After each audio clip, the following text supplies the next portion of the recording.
The war in Ukraine helped us all see that the Western powers, America in particular, has no problem bending the rules of economic and finance balance when it comes to supporting itself or its protectorates like UK, Germany, France, and its proxies like Ukraine.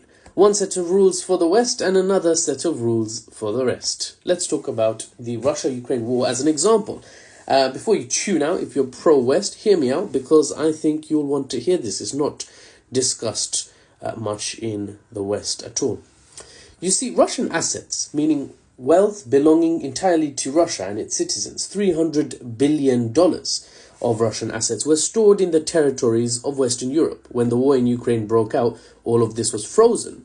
All of the money that belongs to Russia. Frozen meaning Russia cannot access, or Russian citizens cannot access those funds. On top of that, those assets were then used in business to make profit, and those profits are going to be used to pay back loans made to Ukraine from the Western powers. It's not your money, it's not your profit, really.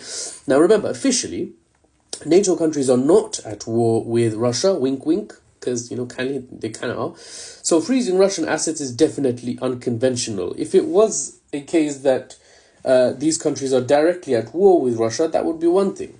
But they're not, officially. Now, this is the stuff that most people don't know, so you'll be in the minority learning about this. You see, the global financial system nowadays is more interconnected than it's ever been before. So often, countries have wealth, let's say in the form of gold bars, that they store in another country. It's expected that hostilities won't lead to the country that you've stored your wealth in seizing those assets. It's still yours. But the US does not play by such lowly rules. This has happened once before, recently, as well as the Russian example has happened before.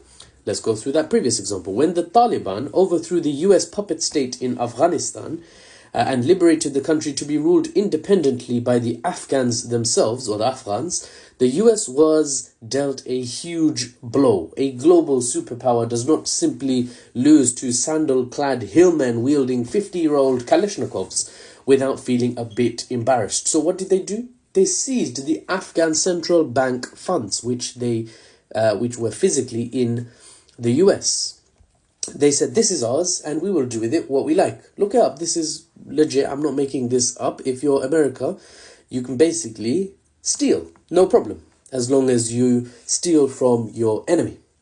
Guys, this money belongs to the Afghan people. This is theft of state resources by another state. Anyway, this is another TikTok. The main point is the globalized economy we have now leads to nations being more interconnected than they have ever been before. But these actions by Western powers, like seizing Afghan wealth, like freezing Russian wealth, it's these actions that show that when conflict breaks out, everything is fair game, even money belonging to civilians of a hostile nation.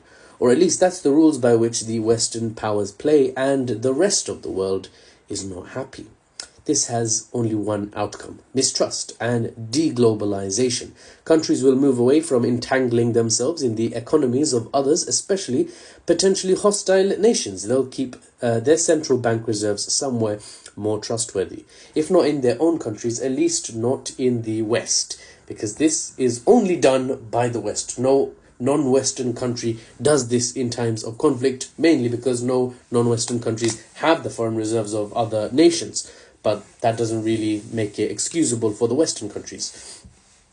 Other countries basically moving forward are unlikely to keep money in the West, not in the coffers, certainly, of Big Daddy USA, who has shown that if you upset him, he will throw a temper tantrum and freeze your cash, never to be seen again. Conflict, guys, leads to change. Often, the larger the conflict, the bigger the change. And the Russia-Ukraine war is huge and has led to huge change. A clear move away from a single, fully connected global financial system towards a multipolar one, with America leading the old world and the advanced economies, and China leading the new world and the global south and the emerging economies. Thanks for sticking around and listening to what I had to say. I'll see you on the next one.